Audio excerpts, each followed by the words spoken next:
course. Well, hello there. Hello? Where the hell have you been? Went for a drink with my brother. Liar! It's been a little bit, I know. Had a lot of stuff going on. I'll cover it in the update. But today we're going to cover full-size pistols for concealed carry. And I know some of you will resist this point because it's not cool. Well, for some people. And you've invested all this money in a P365 or P365 macro or all these other dumb guns that come out. And, you know, some of them shoot nice. And some of you will be upset that I just went for the throat like that. But Hey, fuck you, buddy! so the reason you carry a full-size pistol is twofold. One, they're the nicest to shoot. No one's gonna sit there and tell you a full-size isn't the nicest to shoot. And it's also gonna give you the velocity that's advertised on the box. Most ammunition manufacturers used to put on their old boxes what barrel it was tested with. I know Federal Ammunition used an HK USP for 45 load development, and there's a bunch of other guns that they use so that they can get the quality performance out of those industry standard firearms. So for 9mm, it's usually about a 4.5 inch barrel. And for 45, it's either a 4.5 or a 5-inch barrel. It used to just be for 1911s because that's what American ammunition manufacturers used to focus on. There's a lot of cats out there that are like, oh, my 9mm is gonna perform the same exact way as that 45. And they'd be right if they're both coming out of a 4.5 inch barrel. But the uncomfortable truth they won't discuss is that 9mm isn't gonna cook as fast out of their little pocket guns or their Glock 26 or 43 or 43X or 365 as it would out of a full-size gun. So that whole, oh, my 9mm is gonna do the same as your 45 ain't happening out of those little ass guns, bud, I'm sorry. Even out of a 4-inch barrel, you're kinda teetering on the edge of mirroring the 45 performance. But not a lot of people have that conversation. They want to put the 9 versus 45 to bed. Me too in a lot of ways. But some people refuse to get some of those things. Hey, fuck you. But anyways, I've always been a massive proponent for full-size carry. I know a lot of people are gonna ask, what about XYZ guns? Don't you carry a P30? So on and so forth. There are times where I carry a commander-size gun. And in contrast, commander-size guns are pretty cool, but they have their own place and their own requirements for me. A 4-inch barrel and a 6-inch sight radius, or if it's gonna be under 4 inches, as close as possible and with the performance characteristics of a 4-inch barrel. So that's how this gun sneaks in there. Plus I shoot it really well.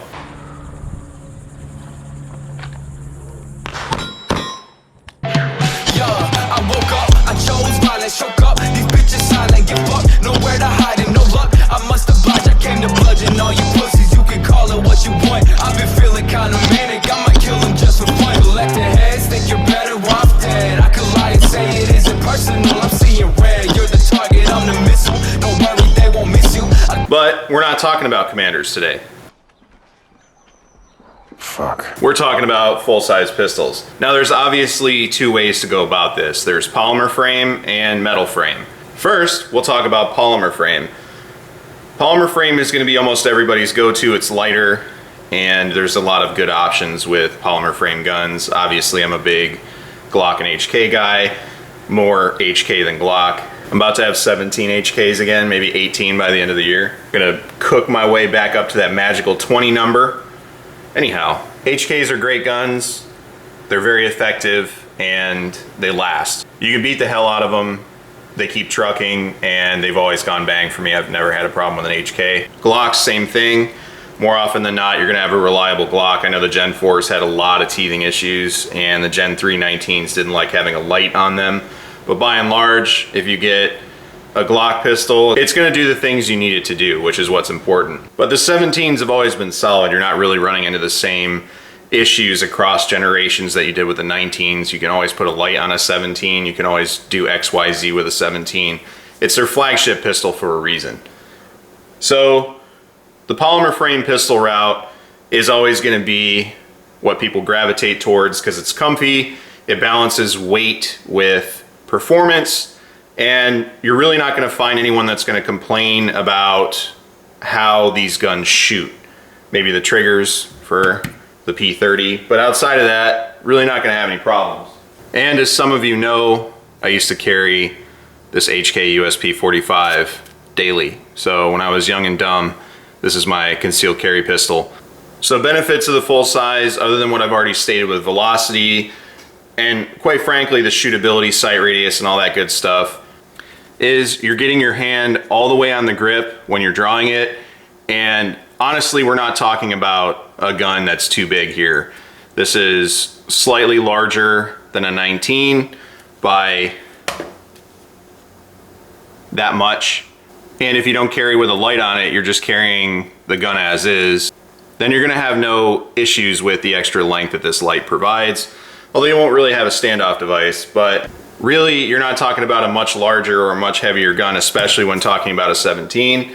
The draw stroke, presentation, everything is much more solid. And for me personally, in a high stress situation, I want a gun that's gonna be confident, more, oh thank God, versus can I make this shot, which happens with a subcompact or a pocket pistol, even a compact sometimes. I'm not the most confident because I tend to squeeze the shit out of everything when I'm stressed out. I just have to grab it as hard as possible to make sure I don't fuck up, which can cause me to fuck up.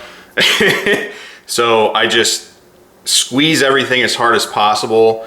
And more often than not, that gives me exceptional accuracy and all sorts of other stuff, and recoil mitigation and all that good stuff. But there are times where it can also cause me to overcorrect. If I have a gun that I draw and I'm perfectly comfortable on, that takes some of that oh shit factor out of the equation, which some people also won't talk about because it's not cool to talk about because it makes you look like you're not a super badass. But when you're shitting your pants, the best thing to do is take variables out of the equation wherever you can. The HK45 is also a solid example for that because this gun is solid for me. It's one way to grip the pistol. I draw it and it fits me perfectly. My hand can only go one way on this gun. There's not a lot of shifting around, fidgeting or anything. I just draw it, present it, and go to work. P30L is a little smaller, but I found I kind of messed up my hand for a while. I had a little tiny cyst in there and I had to work it out for months. But this gun feels better when that's the case, but there's a little tiny bit of issues with that. But when I had that hand issue, this was the gun I gravitated towards because it was slightly smaller than the HK45. Glock 17 for me with the beaver tail is where I go, and it's important for me because this trigger does one thing, and when I dive into the grip, I just punch into this portion of the grip with my hand, and that's how I draw it. So I find that first, get my hand around it, pull it out, go to work, and it's a very easy, consistent gun to grab. And it's not that heavy, so super easy to carry this all day. You know, 18 rounds in the gun, and you're good to go. Also, not to mention, almost all of my boys carry a Glock 17 as their concealed carry gun, so it's easy for me just to do that too, and then we have magazine interchangeability. All right, to my metal frame mad lads.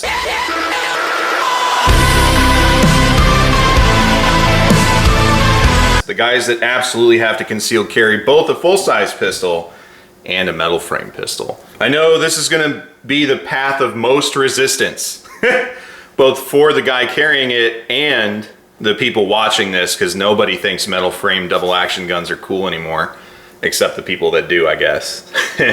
But your CZ guys, I know CZ makes polymer frame pistols, they make a striker gun, they make polymer frame hammer guns, I get it. But for the purists, the metal frame mad lads,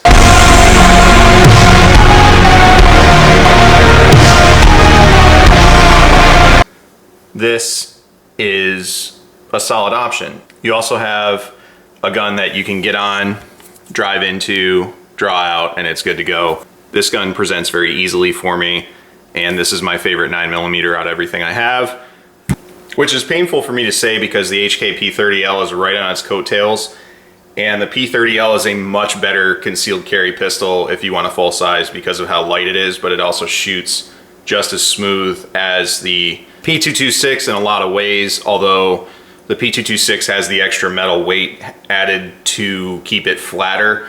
So if you shoot them side by side, a lot of you would say the P30L is really smooth, but it's not 226 smooth.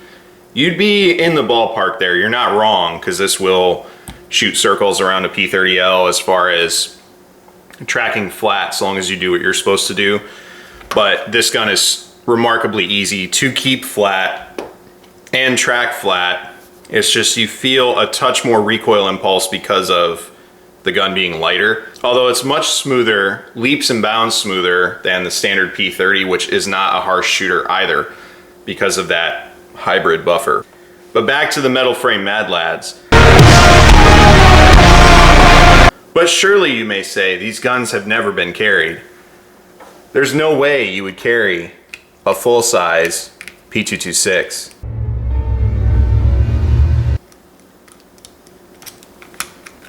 No, no, no, no, no, no, no. Not even your ignorant return to monkey ass would carry a full-size metal gun. Wait. There's no way. Wait. Under no circumstances would you ever do that. Some men just want to watch the world burn. Rest assured, friends, I've done it. And honestly, this gun carries very well. And there's lines in that finish from being drawn out of these holsters. So can it be done? Yes. Is it the best thing to do? Honestly, if I had to pull a gun out in a tense situation, and this is my favorite, that's what I'd want. Yeah, it's heavy, it's cumbersome in a lot of ways when you're carrying it, but we don't carry because we want to, we carry because we have to.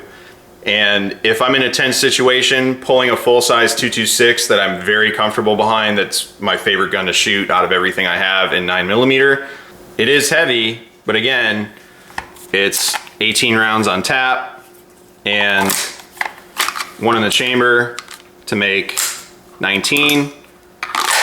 That's a lot of ammunition to deal with some problems with. Now, full-size 45, you already know what I'm going to recommend, a USP 45 or an HK 45. They're both Glock 17 size, so it's really not something that you need to hem and haw about. Also, the HK 45 magazines go in most 9mm carriers. I don't think it'll go in this G-code one though. I think that's probably the only limitation. Yeah, that's not happening.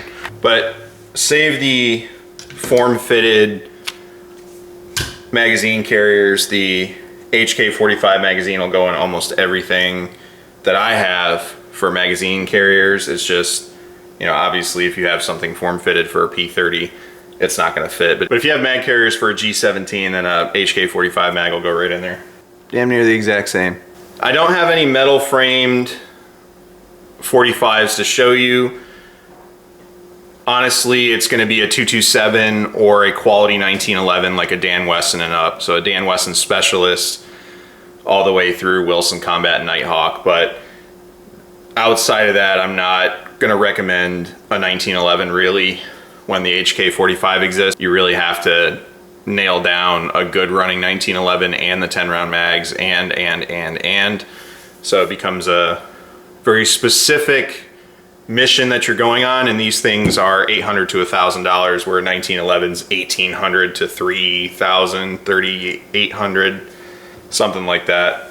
I'd rather just have another MR762. Hell yeah. But anyways, that's your 45s. Although a Glock... Damn it. Oh my god, both of you are ungovernable.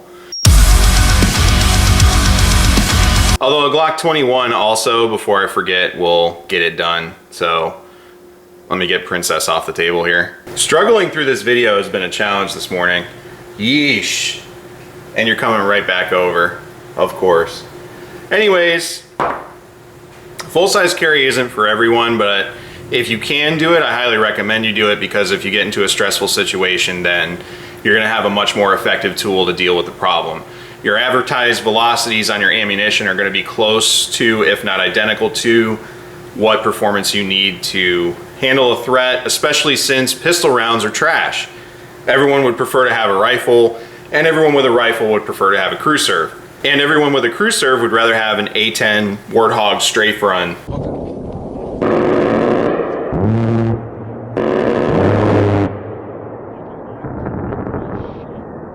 They ain't alive no more.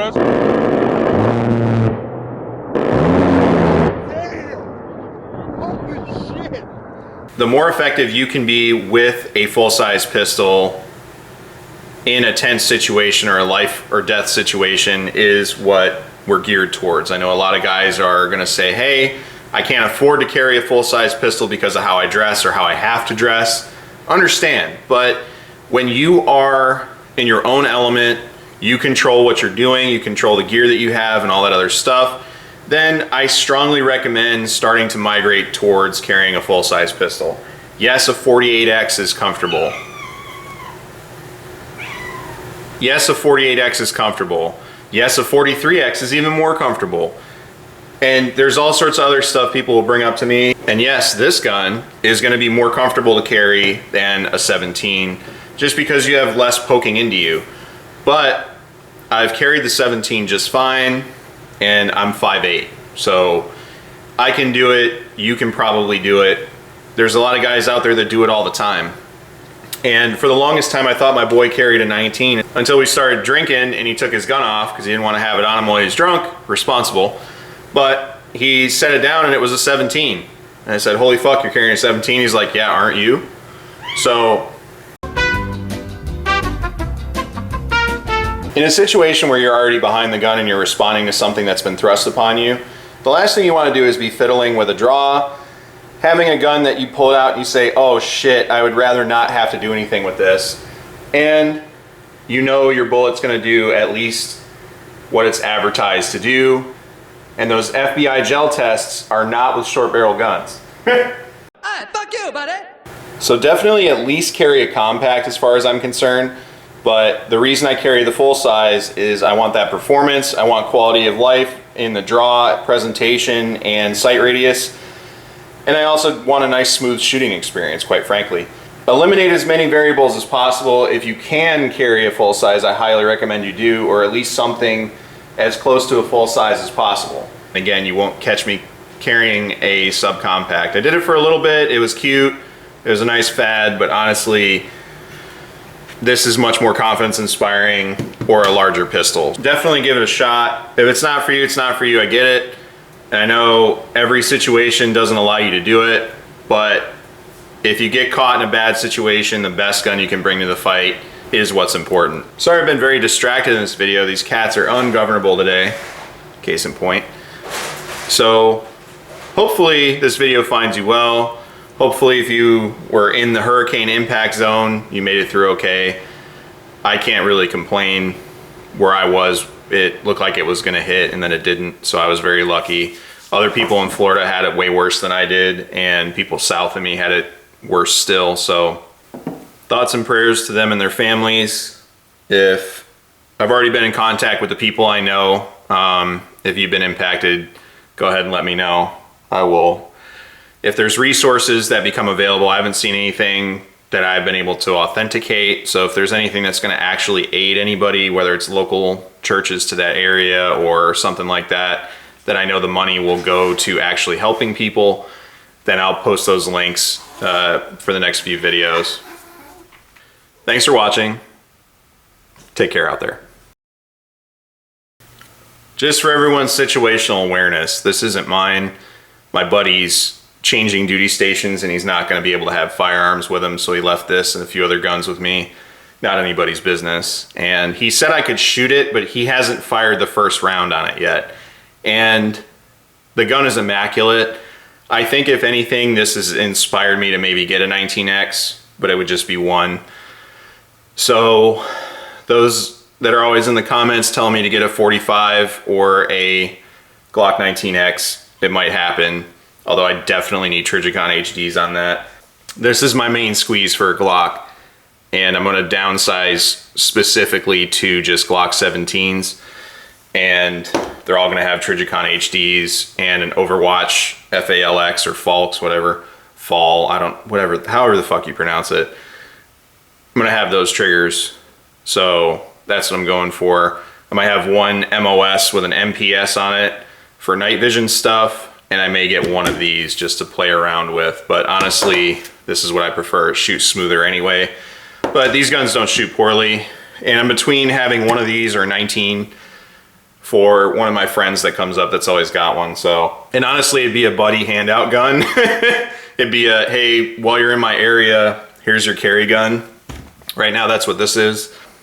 Just something they're used to, something they can load up, check and holster and know what they're carrying, sort of thing. So the VP9 doesn't give them any issues, but some guys are like, oh, what's this? Where's my Glock? Just a consideration for the boys, but we'll see. I do like it. The trigger's nice and smooth. There's really nothing not to like about a 19X, I guess. And the only reason I'd get the 19X over the 45 is because even though the 45 is smarter with all the magazines I have out of a Gen 5, I've got a ton of Gen 5 mags, I got a ton of Gen 4 mags.